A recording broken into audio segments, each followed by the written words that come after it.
Adam, hi, how are you? Peter, how are you? I'm good, man. Thank you for coming in. My pleasure. Thanks for having me.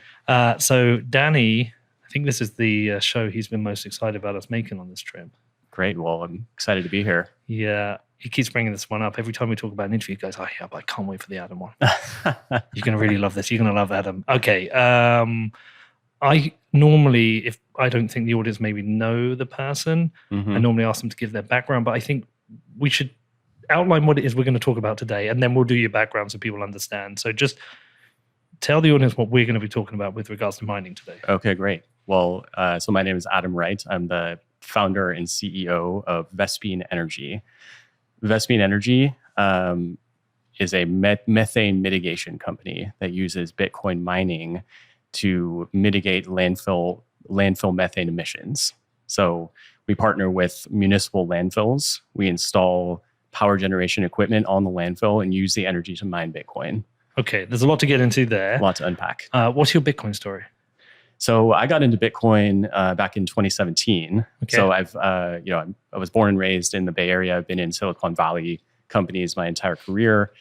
And so I've always understood the social implications of Bitcoin. I read the white paper, been really interested in the technology.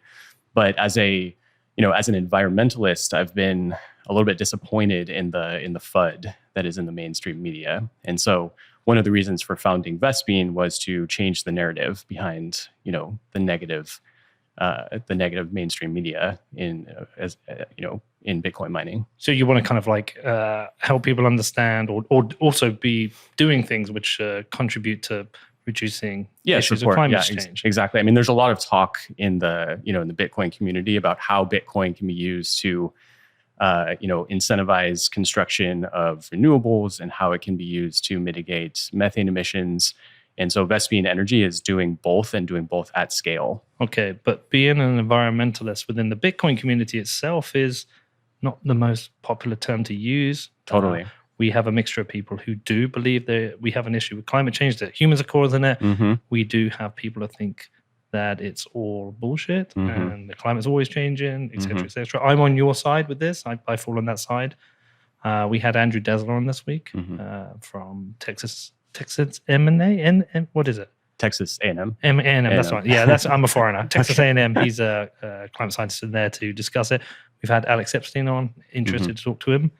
Are you prepared that you're going to be challenged by some people that there is no environmental issue to be considered? Yeah, I mean, very much so. I think that our main mission is to, not necessarily change the narrative from within Bitcoin itself, but rather to change the narrative outside of Bitcoin.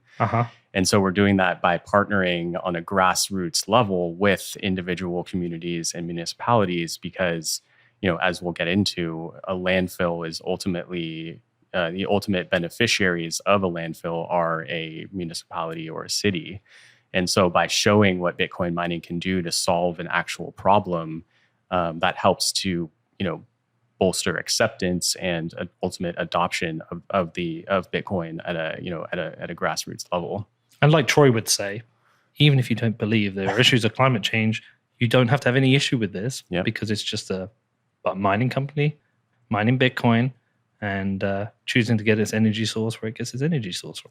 Yeah, I mean, and Troy is a good friend, and he's actually an advisor to our company. I think our missions are very, very much in alignment. But we're really excited. And part of the reason for coming here today is to use this as kind of a long form press release. This is our hello world moment. We've been working on this company for the past year, developing the relationships in the landfill community and other partners within government and regulators to put this solution together. And we're really excited that our pilot site is under construction currently at a municipal landfill in Central California. Okay. We chose California specifically because of its regulatory environment. California has some of the strictest air quality regulations in the country. And so, by starting in California and then scaling out to other states, we can basically go anywhere. Okay. So, it's kind of like learning how to scuba dive in the coldest water. If you do that, then you can go pretty much anywhere. What were you doing before this? Well, my career sort of takes a lot of circuitous paths. I guess my main background is in mechanical engineering. Okay.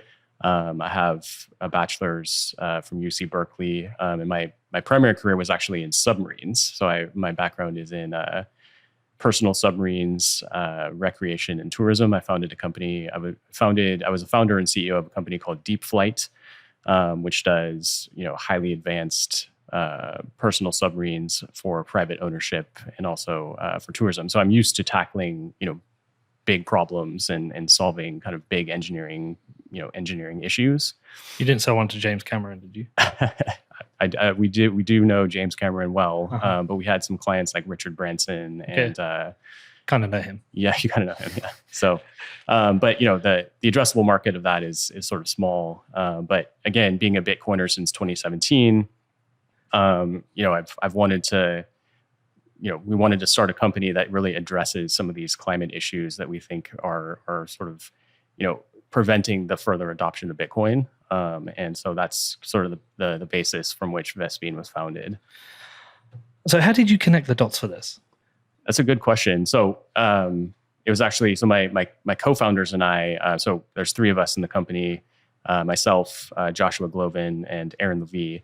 And so we were on a walk one day in a local park in Berkeley that actually used to be a landfill, and they've covered it with grass, and it's a nice place to play with dogs.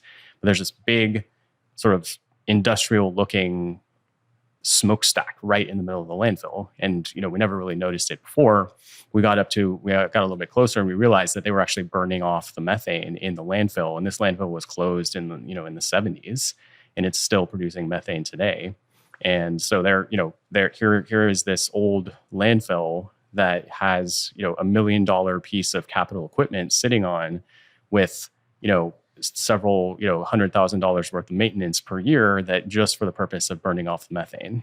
Okay. And so we realized that putting two and two together, being involved with Bitcoin, understanding Bitcoin mining. So we also founded a small Bitcoin mining company that does syndication. So we bring retail investors together and pool resources and put them into co-location facilities. And so we knew, we were familiar with Bitcoin mining. We had a lot of partners in the space. And so putting two and two together, landfill methane was, this cheap and wasted energy source that, we could capitalize with Bitcoin mining. Can you explain to me the business of landfills themselves outside of Bitcoin mining? How do they work? How do they choose a site? How long do they last for? How do they cover them? That's a great question. So landfills, or, I guess the full name would be a municipal solid waste landfill. And so in the United States, there's about 2,600 landfills. Of those landfills, about 30% of them 30% of those landfills have active projects on them. And when I say projects, I mean that they are, there's a power plant that's burning the methane and selling the power to the grid, or they are refining the methane into natural gas and then piping it into the pipeline. So these two project types are very capital intensive and are not scalable. So they only really pencil out for larger landfills that are located close into cities, right? So that leaves about 2,000 landfills that are not doing anything with the methane that they produce. And a landfill, by definition, produces methane because as garbage goes into the landfill, that garbage is decomposing, and part of the decomposition process produces methane. So 2,000 landfills aren't doing anything with the methane. 30% of that 2,000 are flaring it because they're required to by the EPA.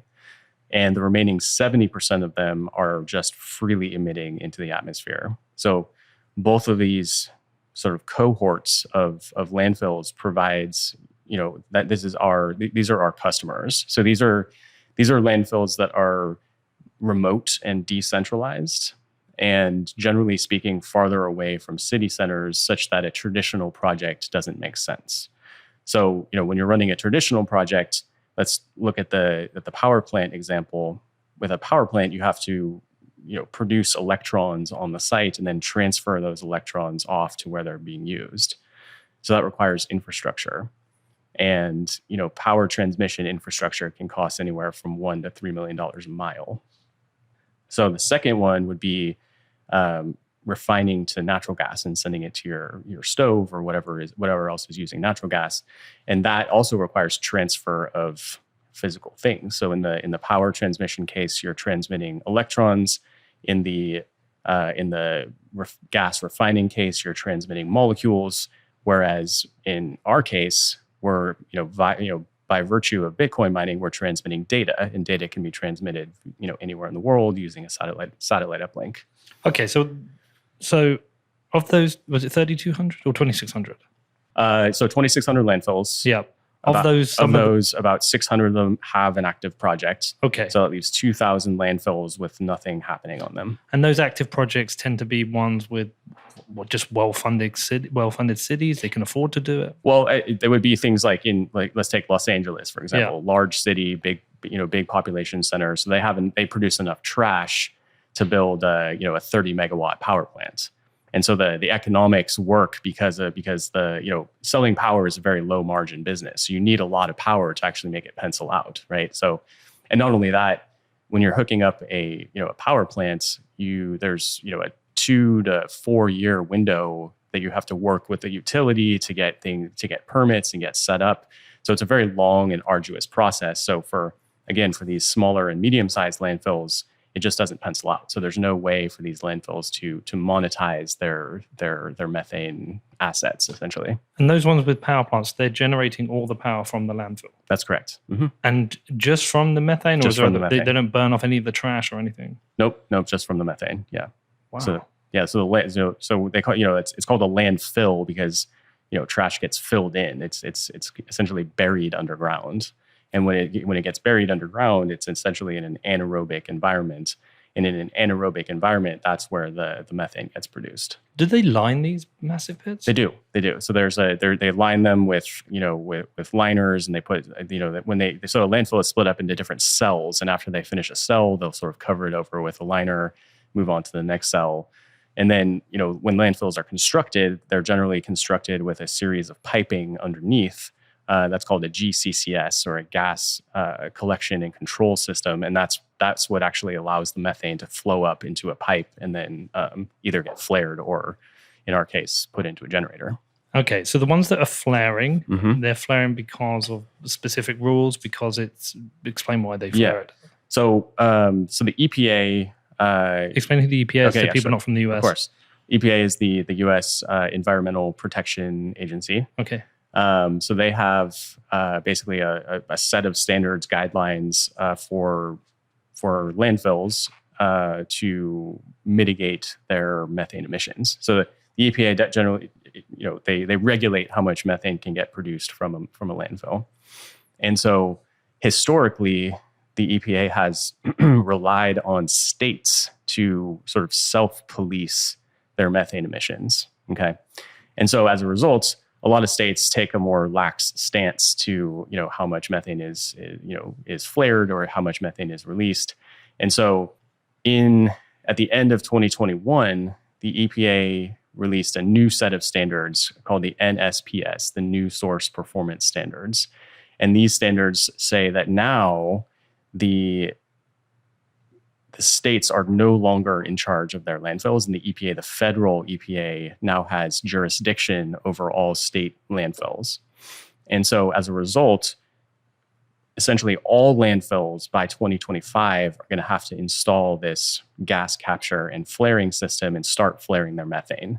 And so this constitutes more than 1,000 landfills that are going to have to expend actual resources at taxpayer expense to capture and flare their methane because of environmental regulations. What kind of cost would that be? That would be on the order of several $1 million per landfill. Wow. So okay. it's a major expenditure. And when you're looking at some of these communities, these are places that don't have a lot of income coming in from other sources. And so now if you're asking somebody to come up with another $3 million, and another several $100,000 a year just to upkeep the facility, that's a major expense that, is generally going to be passed down to taxpayers, unfortunately. So that provides that represents a cohort of landfills that has a very clear value proposition from the way that we would partner with them. And a municipality is what, a collection of towns? Yeah, a municipality would be generally a county. A county. Yep. Okay. So a county.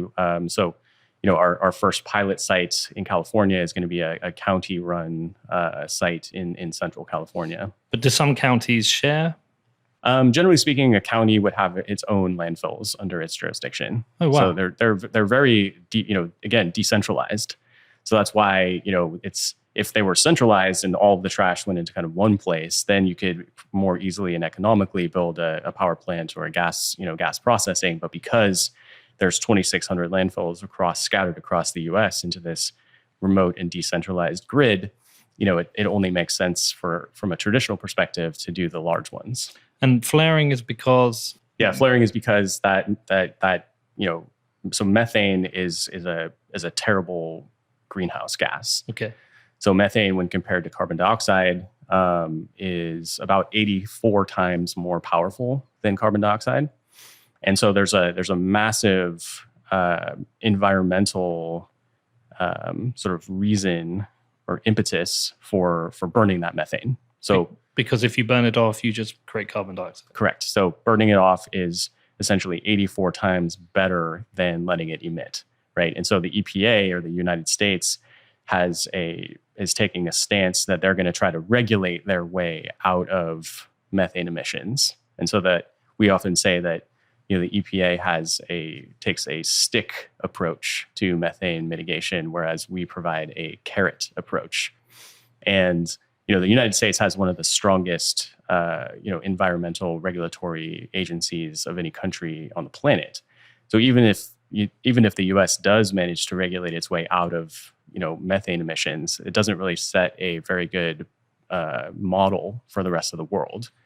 So our mission is to set up a model that not only works in the United States, but we can scale out to any landfill across the globe. This is a global issue. This is definitely a global issue. I mean, land or methane in general, and mitigating methane is the strongest lever that we have as humanity to curb climate change. Do we know what percentage of emissions, accounting for the fact that it's 84 times worse, how big an issue methane is? Because the majority of the conversation is centered on carbon dioxide. It's not on methane. Correct. You occasionally hear about it, but right. How big? Do we know what percentage it is?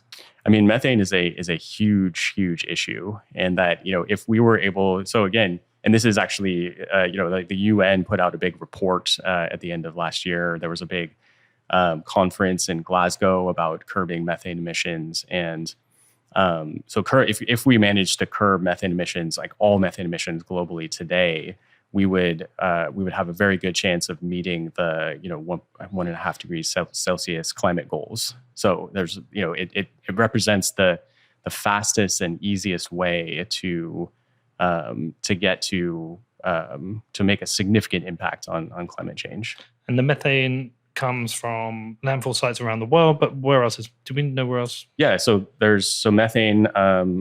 There's sort of three major sources of human-caused methane. So one is oil and gas exploration, and there's a number of really great companies that are working in that space to address that issue.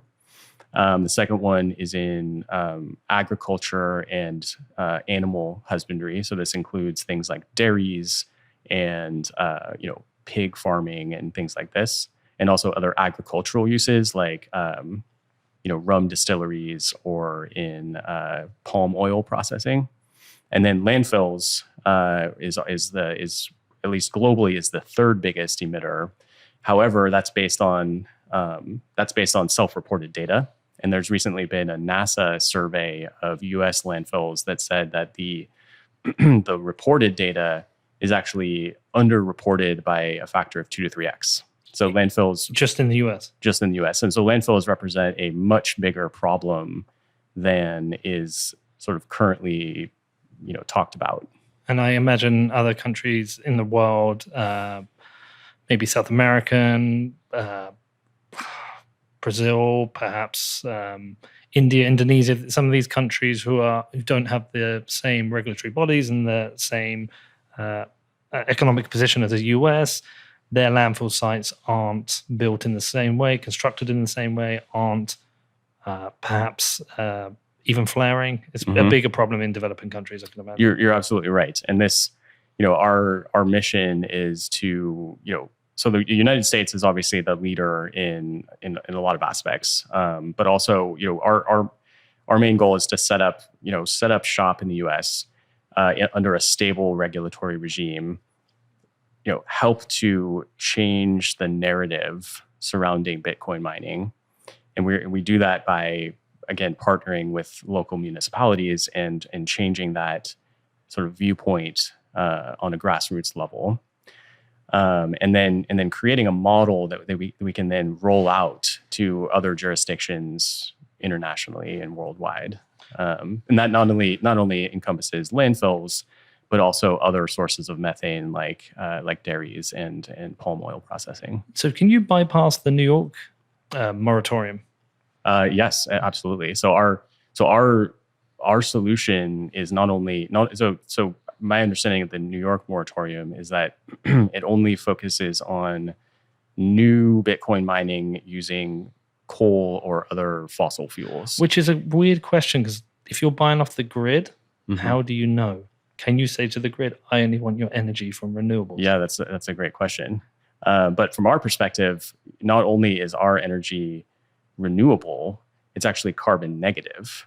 And you can very sort of scalably and measurably show exactly how much carbon is removed or is mitigated by, or what they call it, carbon dioxide equivalent.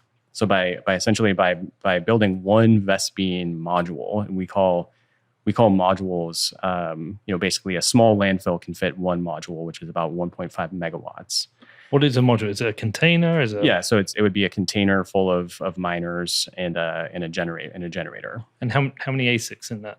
There would be about 400 ASICs. 400 ASICs in one module with a generator. Okay. Yep. And so that module can mitigate so if you there's various calculators that can show you carbon dioxide equivalencies and how much, say, cars can come off the road or how many houses emissions are dealt with.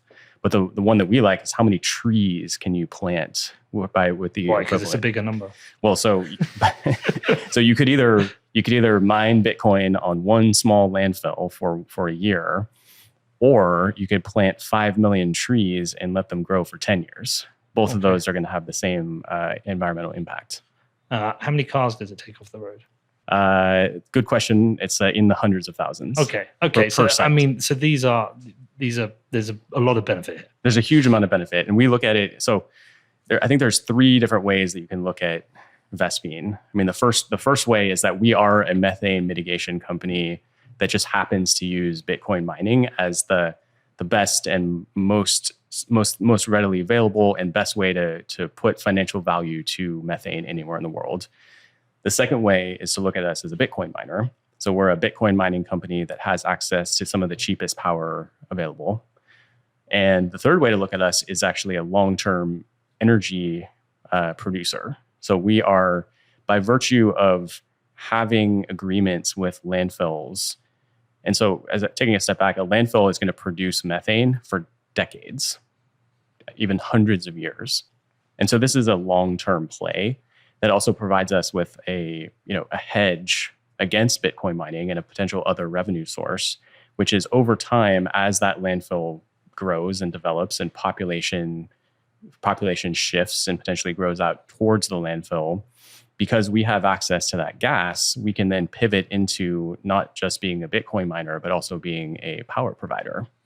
And so we can utilize this network, this, again, decentralized network of baseload carbon negative power producing facilities and supply that to the grid. And we've used Bitcoin mining over the first 5 to 10 years to amortize all the costs associated with building up that plant, such that if and when we do pivot into becoming a power provider, that even if it's a low margin business, we're still making good money. Okay, so when you go onto a site and you've explained these landfills are built in cells, I'm going to make an assumption that the amount of methane a site produces fluctuates. Yes. One, to do with how many of the cells are filled, so there's more rubbish there, but also does a new cell instantly produce methane, or as it decomposes more and more, does it increase? There must be some fluctuations. So in general, a landfill is, as long as that landfill is open, and there's open landfills are ones that are still receiving trash, and closed landfills are ones like the one I was talking about in Berkeley, where it's covered. And so if a landfill is open, and on average, that landfill is going to be producing 3.6% more methane year over year. Oh, okay. So that landfill is growing. So all of the old garbage is still producing methane, in addition to all the new garbage that you've stacked in. And so on average, if you look at it over all of the landfills in the US, in general, they're growing by 3.6%. Once you close a landfill, then over time, that methane production is going to drop off, but it drops off very, very slowly. So after you close a landfill, you're going to have, potentially 40, 50 years of methane that you're still going to have to deal with. Right. And so when you go knock on the door of this, whoever's running this landfill, and you say, hey, by the way, we want to buy all your methane off you, and we're going to solve your regulatory issues with regards to this, and we're going to pay you for it, and we're just going to put this container on the side, and you're going to make money from it. Are they like, are you fucking, oh yeah, and we're going to do it with this Bitcoin thing. And they're like, are you mad? People, yeah, that's basically so there is definitely an educational aspect to it. I mean, everybody sees that there's a very clear value proposition that we bring to people. So for example, our pilot site, so they're on the hook for $1 million upgrade to their flare.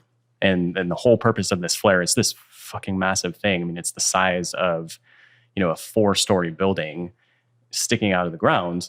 And the whole purpose of that is to burn off the methane. There's no other purpose of it. And so they go from, having to be $1 million in the red plus another $100K a year to maintain the thing. So they go from that sort of situation to us knocking on the door and say, hey, how about you don't have to use your flare anymore? We're gonna come in and we're gonna buy your gas from you. It's sort of like, why not? The value proposition is so clear. The main thing is the education, right? And so in conversations, and again, landfills are very traditional businesses, may not have much exposure to technology, let alone Bitcoin. And one of the conversation that always comes up is, what is, how do you know that there's Bitcoin in the landfill? So you have to really sort of explain it to them from square one. What is Bitcoin mining? Yeah. How does it work? It's basically you're setting up a data center, you're processing. Bitcoin mining is essentially you're a decentralized auditor of the Bitcoin network, and you're getting paid for your services in Bitcoin. And so when you communicate it on that sort of level, that tends to make sense to people a little bit more. And are you buying the methane off them on a fixed price, or is it per cubic meter? I don't know how they do it. Yeah, so that's a great question, and this kind of leads into our mission, or one of our missions of fostering increased adoption of Bitcoin. Yeah, and so we actually set up a profit share. Okay. So we basically make the landfill is essentially a stakeholder in the Bitcoin mining operation. And so we have, so that sort of protects us on the downside. So, and we set a range of it. So it's basically like on the downside, when Bitcoin mining metrics are rather low, we're paying the equivalent of anywhere from 0.5 cent to 1 cent per kilowatt hour. It's pretty good. So that's on the low end. And that's when it's the most important to have protection and competition with other miners, right? When metrics are higher, because of this, the way that we've structured the profit share agreement, that they can make as much as 4 cents a kilowatt hour, but that the payment is capped on the high end and capped on the low end. So they can still participate in some of the upside of Bitcoin mining, but it protects both parties on the upside and the downside. Okay, is there any what is the risk and the trickiness with regards to Bitcoin price? When Bitcoin's $60,000, it's super profitable. If we suddenly dump to 20, it might not be. How do you guys protect yourself against that? Yeah, I mean, so that's why we put together this type of profit share agreement, and so this protects us in the times where Bitcoin is low. This protects us by having a very low cost of power. When Bitcoin is high, 60K, 100K, whatever it ends up being, the maximum power cost we're going to be paying is 4 cents, and that's when it kind of matters less because the margins are so high. There is still a risk of Bitcoin's at a certain price that you could be underwater. That is a risk you're taking. Well, I mean, I think based on the power price or based on our power cost in comparison to other miners, and then because of the dynamics of Bitcoin mining, other miners are going to be going offline much sooner than we will. Right. Be. Okay. And so therefore we're going to be essentially getting their share of the pie when they go offline. And so we have protection for the very long term because of that. Right. Okay. And so when you're building out this facility, how do you ensure you use every bit of methane you burn off, or will there be some waste in there? Yeah. So we always do keep a flare in sort of in line with the generator. So in the times where the generator needs to go down for maintenance, or there's some other problem, that's basically a backup solution for maintaining compliance with regulations. So there is always that backup flare that can burn off excess if needed. You know what's going to happen? It's going to be so successful. They're going to be like, we need more trash. Yeah. They'll be taking trash from. They could though. They could take trash from other municipalities because they can make more from it. Yeah. Well, I mean, it's a way of looking at trash as an asset essentially, and so. It goes from being a net expense to the municipality and to the landfill to a value producing commodity essentially. It's unreal. So I mean we're simultaneously I think there's sort of three things that happen simultaneously. Number one, we have access to some of the lowest cost energy of any Bitcoin miner on the market because of the nature of the gas that we use. Second, we are solving a very clear and present issue with the climate and related to methane, and it's very scalable and measurable. And then three, there's a social implication because the ultimate beneficiary of a landfill is a city or a municipality. So any revenues that come in as a result of our partnership goes right back into the community. So that's sort of like, if you talk about Bitcoin being ESG, I mean, we've pretty much ticked all the boxes. It's alchemy. It's actual alchemy. In the times where you might be running a profit share, will that be paid to the municipality in dollars or Bitcoin? It's a great question. Ooh. Great question. You could be making California hold Bitcoin.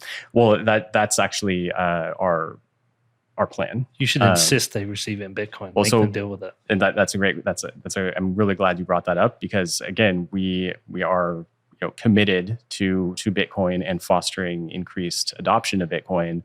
And so one of the things that we plan to do is have a slightly larger percentage, offer a slightly larger percentage of a profit share if they agree to hold Bitcoin on their balance sheet for the long term. Right. And we have a number of partners that we're aligned with that would be basically solutions for that. So custodial solutions for that. Okay, so you're working on a pilot right now. What's the status of the pilot? Where are you at? Yeah, so the pilot is currently under construction. Okay.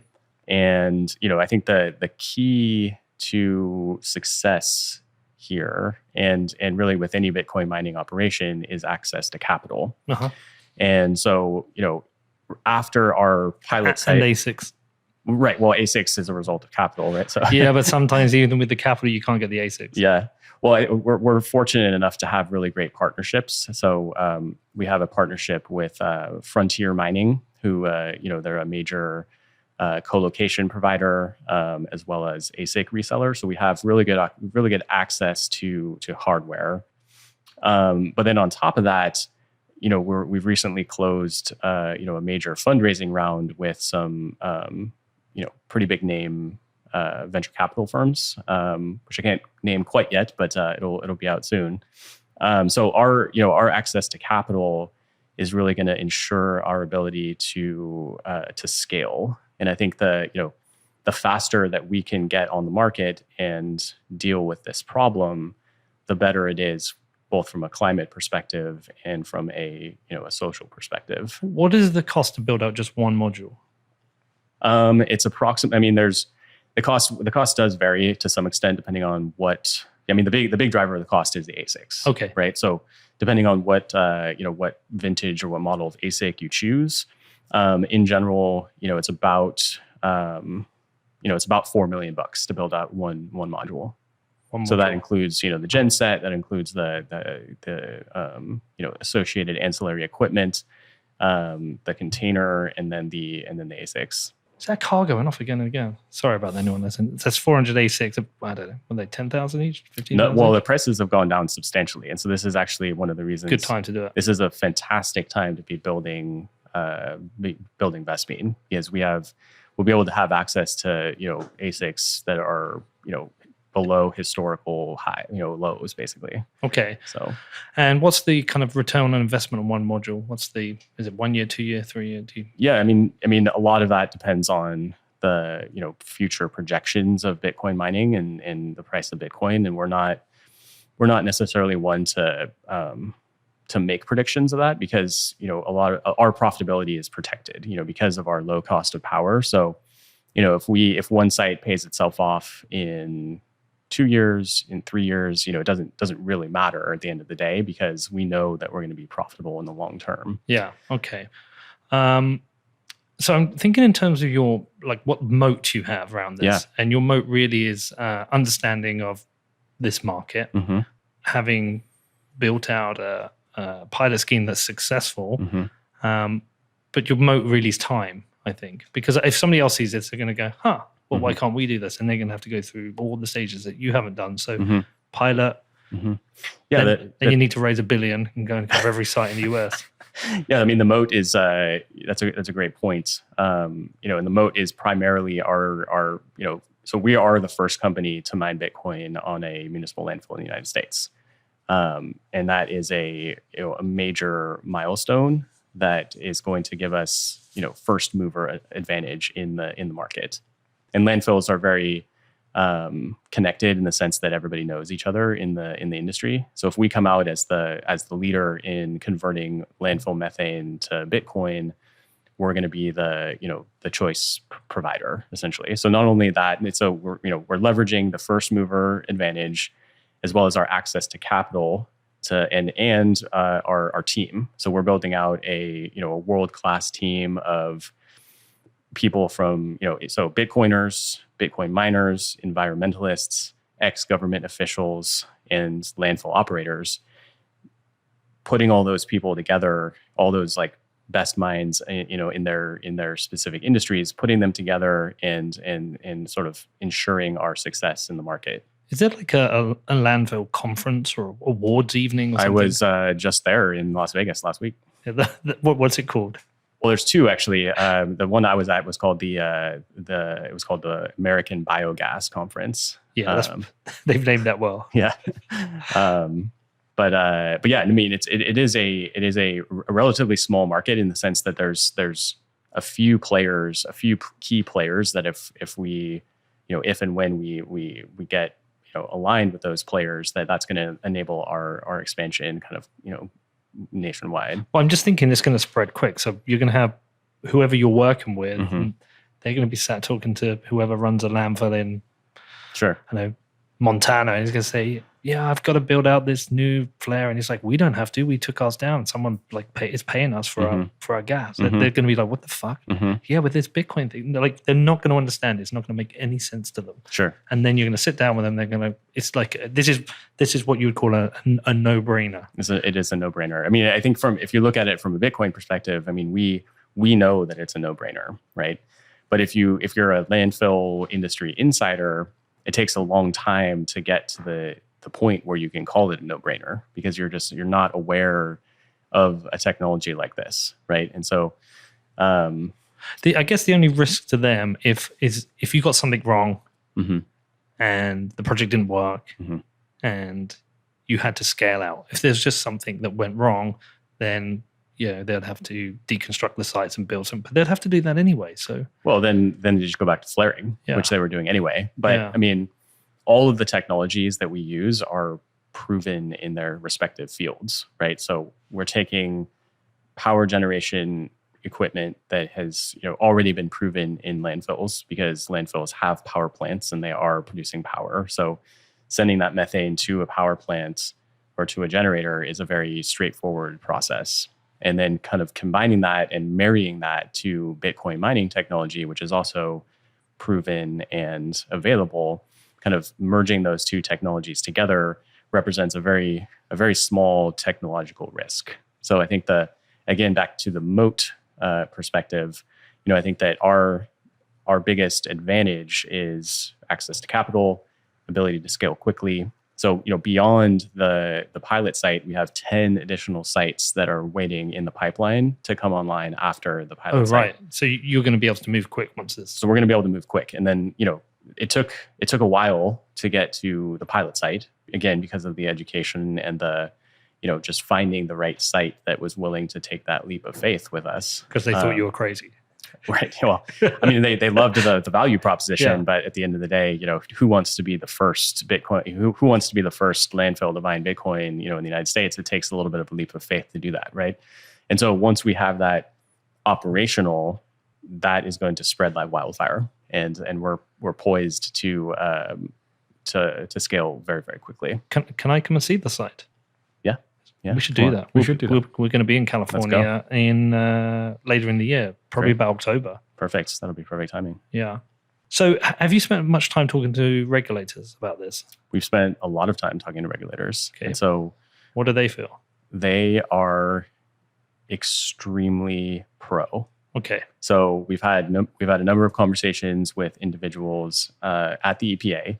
So, actual government employees at the EPA who are very, very pro this solution. This would, like, us presenting that to them, was also an educational thing. Mm-hmm. The EPA is very dedicated to getting rid of methane, and they have various programs that are trying to get people to develop landfills into revenue producing projects. But the lens through which they look at that is through traditional projects, so power plants or natural gas refineries, right? And so they even have a calculator that you can say, hey, like, you can enter all your landfill data, and here's the average cost that you can sell your power to, and here's the average cost that it takes to build up a power plant. And so you can use their calculator that they have on their website, enter all the data, and you can see that no landfill actually ever pencils out. So, so really, Bitcoin mining is the solution to landfill flaring and landfill methane. It's so interesting how mining has been this thing that's been attacked as being unfriendly to the environment. We don't have to get into the arguments around it, but there is a distorted opinion of how unfriendly Bitcoin mining is for the environment, and what you have done, and things like Troy is looking at, and there seems to be this real move towards actually now mining. Not only does mining not have to use fossil fuels, it can actually do things positive for the environment. It can actually be a net reducer of emissions, mm-hmm. which is going to be crazy difficult for those people who hate Bitcoin, who are using the FUD as a reason to regulate it or get rid of it, because they're kind of fucked. Mm-hmm. Yeah, I mean, there's literally there's literally no angle that anybody can take with Vespene and say that you guys are doing something negative. They will find something. I will welcome them to try. They will find something. They always do. Because if you look at it from an environmental perspective, I mean, it's very clear that finding a way to mitigate methane is of prime importance, right? And that you can't regulate away a problem. You have to provide a carrot instead of a stick. And then from a social perspective, you can't say that having revenue to a community by virtue of utilizing the methane is a bad thing. So that's part of the messaging, is that we want to change the narrative around Bitcoin. Like Bitcoin miners and Bitcoiners, we know what the narrative is and what it needs to be. We want to disseminate that information on a grassroots level so it's understood.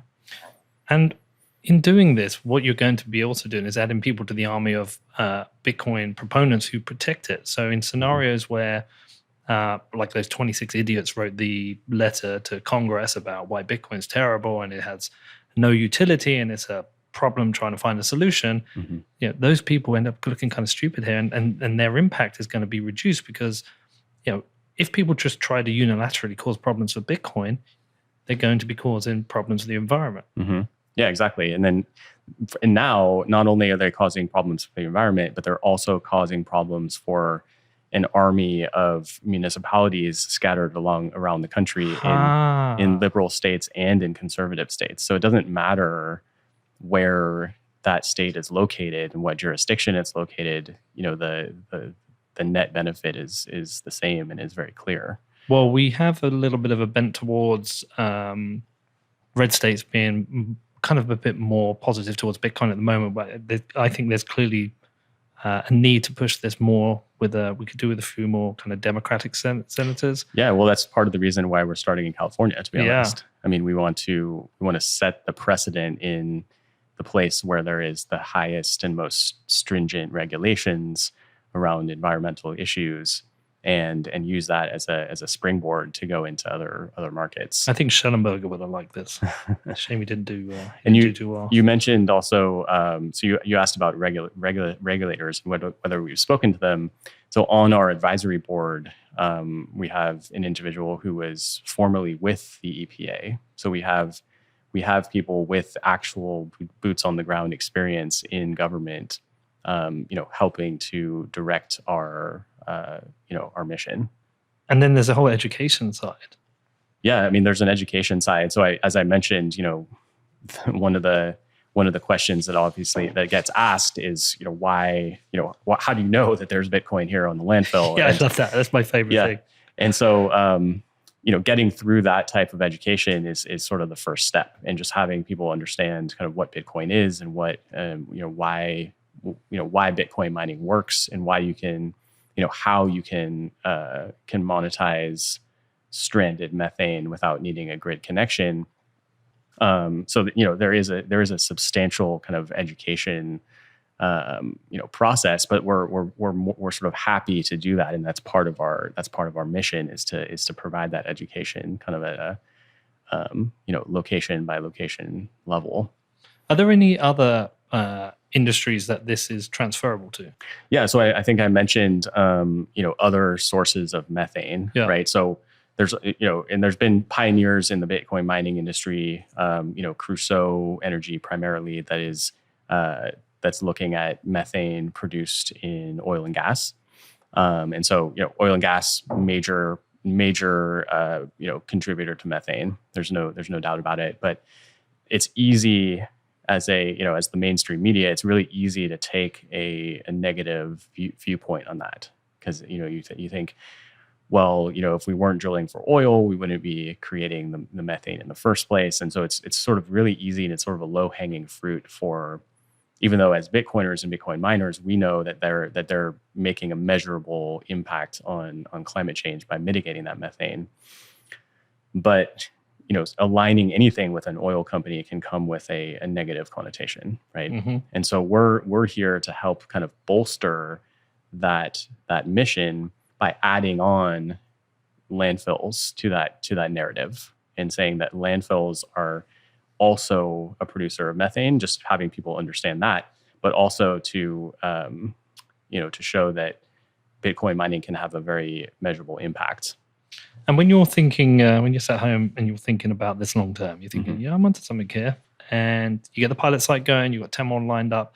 How far ahead are you thinking about this internationally, or are you already preparing for that? Because I'm imagining in some of the international sites, you could probably even get the power cheaper.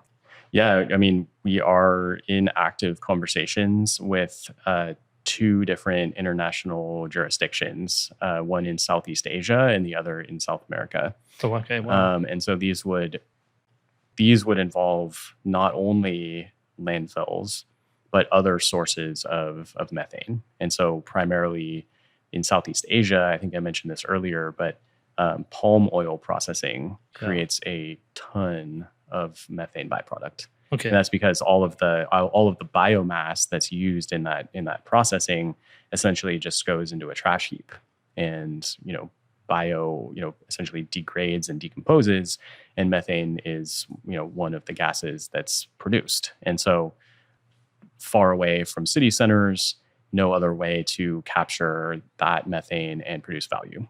So Bitcoin mining comes in, sets up shop, at the palm oil refinery, and provides additional incentive, monetary incentive to capture the methane, which then leads to an environmental incentive.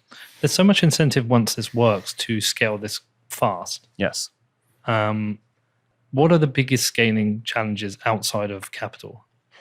Yeah, I mean that's a great question. I think that so capital is definitely an issue. I think that the other one is because landfills are decentralized. So landfills are split up into public and private operators. So there's two big private landfill operators in the United States, Waste Management and Republic Services. And those two private operators represent sort of the lion's share of the private sector. So landfills are split up about 50-50 in terms of 50% is publicly owned and operated, and then 50% is still publicly owned but privately operated. And so I think one of the main challenges to scale is to have those sort of boots on the ground conversations with all of these decentralized entities. And so that's something that we've done from the perspective of building up our team and adding people to our advisory board that have experience in government and in dealing with individual jurisdictions to help us overcome that scaling barrier. Because there is it is a grassroots effort. We do have to have conversations kind of with every landfill that we're expanding into, and those conversations can take time. Right. Okay. And with regards to municipalities themselves, how much are you thinking about how this spreads knowledge about Bitcoin, but via the medium of like climate change? Because this is something that I want to tell my kids about this, right? I think my daughter would be fascinated by this, just because climate change is something that's brought up, and there's such a combination of things that are working together for the positive. Yes. I can't find a negative. I cannot find a whole. Yeah, I mean, I think that's right. I mean, I think that probably somebody in the mainstream media will find a hole and sort of try to exploit it. But we would welcome that conversation. That's part of the reason why I'm here today, is to tell the whole story. I want to tell the story of why is Bitcoin mining the best solution to landfill methane, and it does it because it's able to monetize stranded pockets of methane that would not otherwise be able to be monetized.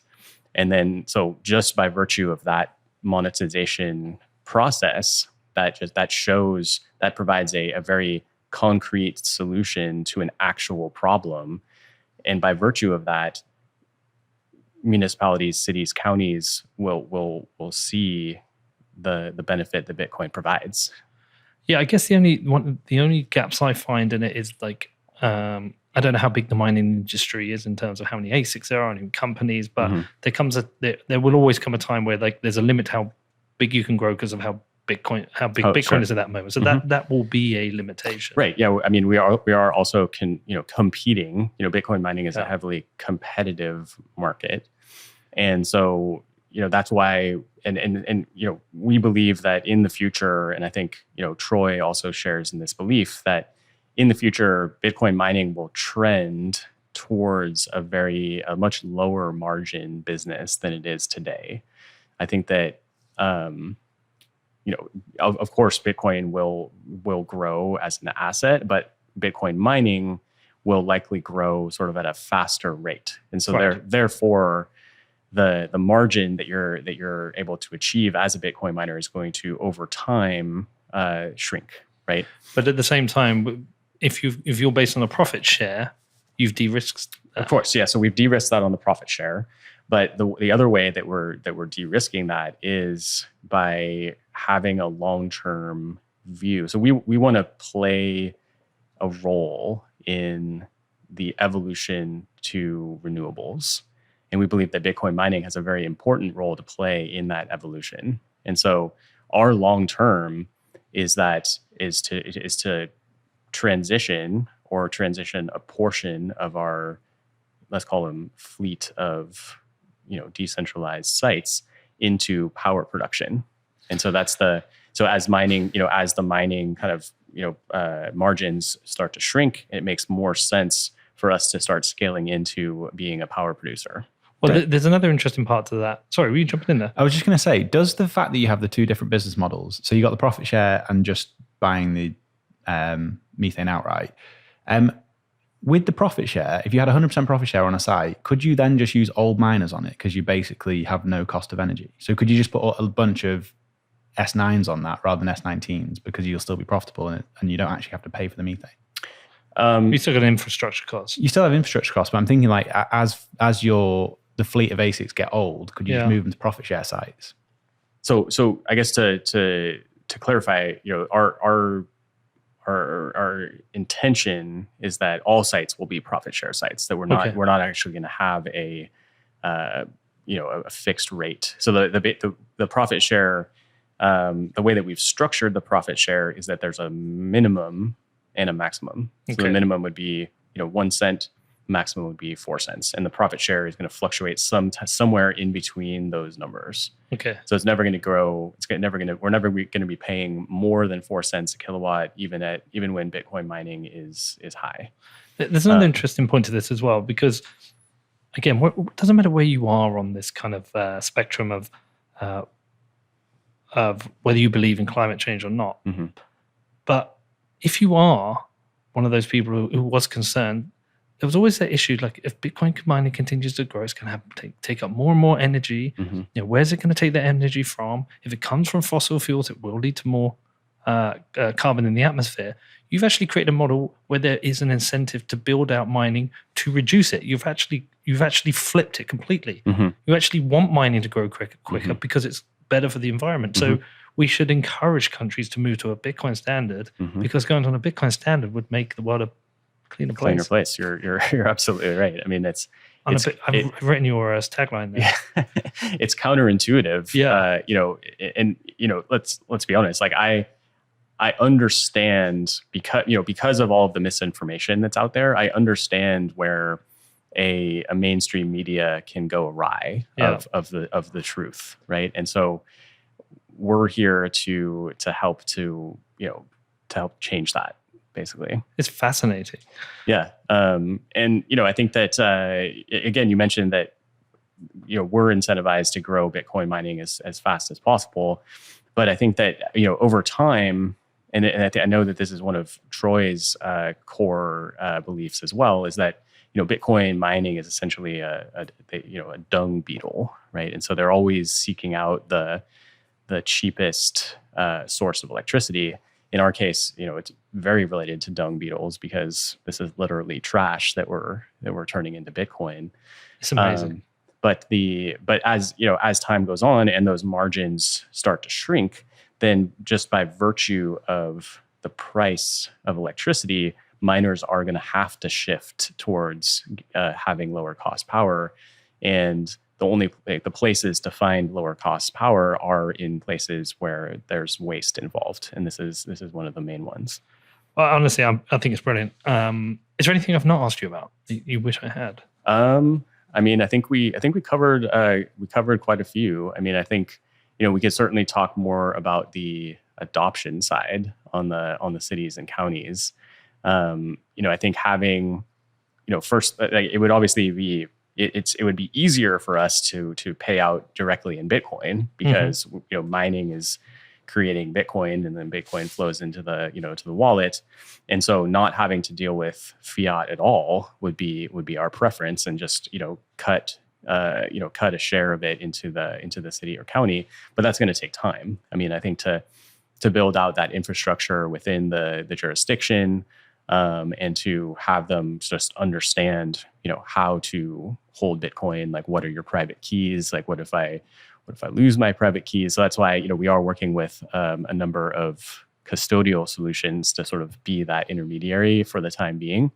But we do see that as being a major part of our business and our growth strategy is by fostering the adoption and hodling of Bitcoin at a municipal level. And this is government, right? So we're talking about, not necessarily the federal government, but state and local governments holding Bitcoin as a predecessor to federal governments holding it.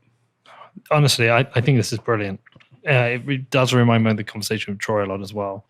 Yeah, no, and Troy, again, he's a advisor to the business, and he's been extremely helpful. I know that he's working on, his big thesis is to, hold the same amount of sort of clean hash rate as you hold in Bitcoin, and that essentially, offsets if you are concerned about Bitcoin as a source of emissions, that if you hold the same amount of Bitcoin as you do same amount of percentage of hash rate as you do percentage of Bitcoin, we are in that scenario. If a product like that comes to light, that we would be essentially a producer of that hash rate, and that would be another market for which we could instead of self mining, we could use that. Whether it's an ETF or some other exchange traded product, we could use that as a hedge against our self mining approach. It's brilliant, man. Honestly, even in some ways it's better than Troy. Sorry, Troy, I love you, man. But with Troy's, he has this slight issue with if he's encouraging people to hold or to buy green hash rate. Mm-hmm. There's a challenge where people will challenge, well, is that green hash or what is green hash? And you're spreading FUD. This is just, we are taking a waste product and we're turning it into Bitcoin. It's alchemy. Yeah, I mean, I love it. It's also, if you look at it from a Bitcoiner's perspective, it is kind of a no-brainer, right? But it's a no-brainer for everyone in this part of it. It's no-brainer for the regulators. It's no-brainer for the sites. It's no-brainer for Bitcoiners. It's no-brainer for investors. Mm-hmm. Yeah, I mean, that is we have gotten a lot of traction in a very short period of time, and part of that is it's very clear why. Right. Well, part of that is obviously the founding team, but also the mission and the partnerships that we've set up, and frankly, I think we're poised for great success. I think so too. Okay, if people want to find out about this, where do they find out? Yeah, so our Twitter is Vespene, VESPENE _ energy. So Vespene Energy.